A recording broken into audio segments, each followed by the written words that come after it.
What's going on, guys? Boss Up 6 here, back to another video, and today I'm going to do an album review. I'm talking about the latest offering from thrash metal veterans Megadeth, the sick, the dying, and the dead. This comes out on September 2nd on Tradecraft / Universal Records. If you guys don't know who this band is, then where the hell have you been for the past 30 plus years, basically? This band formed in 1983 along with Dave Ellefson and Dave Mustaine and Dave Ellefson. After Dave got kicked out of Metallica, he wanted to basically get his revenge on Metallica by trying to be better than Metallica and, being more faster and more raw and more aggressive. That sound a lot less dirty in my head, but I'm going with it. This is their 16th studio album and their first one in 6 years since Dystopia back in 2016. There's been some changes in this band. The first one, the big elephant in the room, the Ellefson in the room, if you want to be more accurate, the dismissal of Dave Ellefson. Now, I'm not going to get too much into detail, but let's say that Dave literally took rock out with your cock out a little too literally, and thus he got kicked out. And, well, they've been going strong since. And another thing that kind of stopped the band for a little bit is that Dave suffered throat cancer. He thankfully kicked its ass, and they've been going strong ever since. Now, this album is pretty unique for what it is, because they for the bass, Dave played some parts of the bass, but they were re-recorded by legendary bassist, the fretless wonder himself, Mr. Steve DiGiorgio. And if you guys know me and you've seen me talk about my death and my Testament retrospectives, you understand that I have a full-on boner for that man. But anyways, this album is, I'm going to say it right now, one of the best in the band's entire discography. I'm going to say it up front, I have never been a Megadeth guy. I don't know if I'll ever claim to be a Megadeth guy. But my God, even I have to give the devil its due every once in a blue moon, because you guys want riffs? You want solos? You want driving drums? How about this album? Because holy Christ, this album is aggressive and fast. Of course, it's this first album to feature Dirk on drums, and if you guys don't know who he's from, he was from myriad of other projects, but especially his stuff in Swedish death metal legend Soilwork. And the second one to feature Kiko Lirio, or however you say his name, from Angra and other projects. And wow, wow, this album. And as much as I don't really care for Dave as a vocalist, he's among the top 5 of thrash guitarists. He's up there along with James Hetfield, Gary Holt, Alex Skolnick, and so many other bands of thrash. And my God, this guy has evolved his sound over the years. And there are times where the melodies don't really click.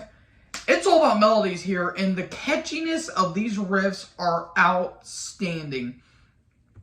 The first single, We'll Be Back, is batshit insane from start to finish. Like, you have awesome drive, that cool bridge, awesome leads, really unique solos, and great stuff. And Dave sounds rough on this album, and not rough in a bad way, but my God, he kind of has kind of that gruff, growl to him, kind of like how the Bay Area thrash bands were starting and even evolved throughout that entire scene. This feels like more of a classic Bay Area thrash album, and you guys know me, I absolutely love that sound because the production is a bit polished, but not overproduced.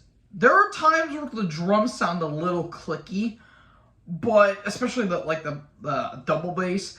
But god, jeez, if the drums are absolutely outstanding. Like Dirk just goes full fucking bullet train aggression on this. It's absolutely insane. But then again, if you're from a Swedish melodic death metal band, you're gonna have to have that.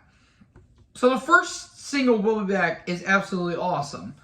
The only complaint I have is I'm not a huge fan of the chorus. The chorus sounds like Dave is trying a little too hard on that one.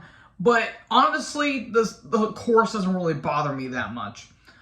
The second one, "Night Stalkers," my favorite on the entire album because, god damn, that has the catchiest riffs. And the riffs here are absolutely catchy, especially on songs like "We'll Be Back" and "Dogs of Chernobyl," and especially the title track as well. They have the catchiest riffs. As soon as the song "The Night Stalkers" hits, I'm immediately air guitaring because holy good god. And even "Night Stalkers" even features Ice-T from Body Count, and he does a spoken word experiment, which I'm gonna be honest, when I found out Ice-T was gonna be on it, I'm like, oh god, don't be another like collaboration where he sings on a song, kind of like how he did with Black Sabbath's Forbidden or on 6 Feet Under's True Carnage album. Don't be like that. He actually did it. He actually did a spoken word, and it was brilliant. It was really good stuff, and just absolutely awesome song. Let's see. "Life in Hell," "Sacrifice," "Celebante," and "Killing Time." They kind of had some classic heavy metal tropes here and there. It's kind of like even on the title track itself, it feels like a classic metal song, like kind of like akin to like Wasp or Acceptor Saxon. Kind of had those same kind of like melodies to it as well. And there's some really, really unique songs. On "Killing Time," kind of sounds like a throwback to like their Cryptic Writings when they went a little more commercial. And it's a really, really unique song. And even the bonus track with that features Sammy Hagar, "This Planet's on Fire, Burn in Hell," it has a really cool groove, and it really fits and gives the album a little more of a charm to it. But there is a big but. This album ain't perfect. I will admit, this album ain't perfect. There's 2 tracks I don't really like, and that is "Junkie" and "Mission to Mars." While I will also say "Soldier On," even though lyrically that song doesn't do much for me, musically it's absolutely awesome. Sorry about that. "Junkie," it's so cheesy. Especially that first part. Like, I get it, you're on tour with Five Finger Cousin Fuck, but come on, dude. Have a better chorus than that. You know, granted, after the amazing solo, the chorus is a lot better, but oh god, the first chorus is so cringy. And "Mission to Mars," it's so cheesy. It's so cheesy. But again, musically, it's not bad. It's just, again, Time of a Junkie, probably the weakest track on the entire album. But it's not the worst Megadeth song. I mean, have you heard stuff from Super Collider and Risk? But besides that, this album is absolutely awesome. Also, granted, sometimes the interlude industrial parts, like the sound bits, are kind of get a little distracting in songs like "Dogs of Chernobyl" entirely, because yeah, it starts off as a nuclear reactor in nuclear warfare, and at the end you have the dogs barking in the background, which even Dave says that it's not about the war in Ukraine, it's a love song, quote unquote. I don't believe that.